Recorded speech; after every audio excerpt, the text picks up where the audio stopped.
Hello students, welcome to Tex classes. आज के इस वीडियो में हम देखने वाले हैं राजत्व की शक्ति प्राचीन भारत में स्वरूप और महत्व। आइए वीडियो को शुरू करते हैं। देखते हैं इस प्रश्न की भूमिका को। प्राचीन भारतीय राजनीतिक चिंतन में राजत्व केवल सत्ता प्राप्ति का साधन नहीं बल्कि धर्म, नीति और लोक कल्याण का दायित्व था।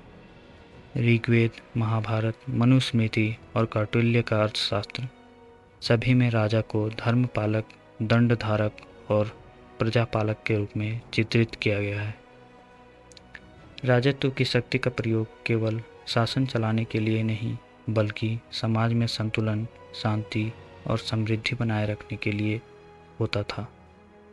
धार्मिक आयोजनों का संरक्षण, ब्राह्मणों व विद्वानों का सम्मान और धर्म के सिद्धांतों का पालन उसका कर्तव्य था।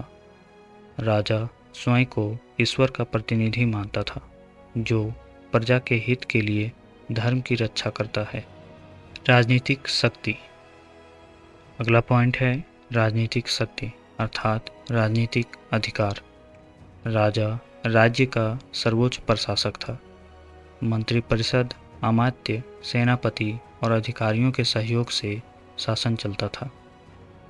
नीतिगत निर्णय लेना, कूटनीति अपनाना और प्रशासनिक ढांचे को सुदृढ़ बनाए रखना राजत्व का मुख्य हिस्सा था।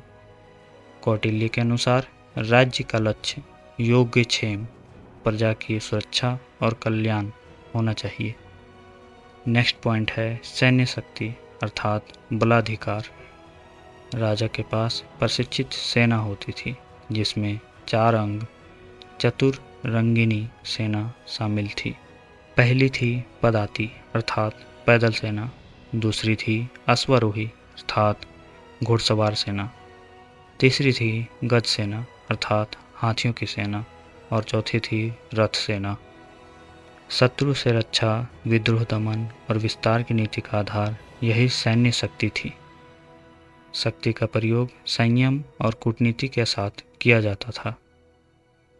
चौथा पॉइंट है आर्थिक शक्ति अर्थात कोषाधिकार। कोष को राज्य का जीवन रक्त कहा गया है। राजा भूमि राजस्व, व्यापार कर, सीमा शुल्क, दंड और उपहार से आय प्राप्त करता था। इस धन का उपयोग सेना, प्रशासन, सार्वजनिक निर्माण, धार्मिक कार्य और दान में किया जाता था। कौटिल्य ने कहा, कोष और सेना के बिना राजा शुष्क वृक्ष के समान है। पांचवा पॉइंट है न्यायिक शक्ति अर्थात न्यायाधिकार। राजा सर्वोच्च न्यायाधीश था। वह धर्मशास्त्र और दंड नीति के अनुसार न्याय करता था। अपराधियों को दंड देना, विवादों का समाधान और कानूनों की रक्षा करना उसकी जिम्मेदारी थी। दंड का प्रयोग केवल दमन के लिए नहीं बल्कि समाज में संतुलन और अनुशासन बनाए रखने के लिए होता था। इस प्रश्न का लयबद्ध सारांश देखते हैं। धर्म से मिले दिशा, नीति से मिले चाल, बल से रक्षा हो, कोष से हो भाल, न्याय से बड़े विश्वास, शासन में हो जास, यही है राजत्व की शक्ति का प्रकाश। आइए देखते हैं इस प्रश्न का विश्लेषण।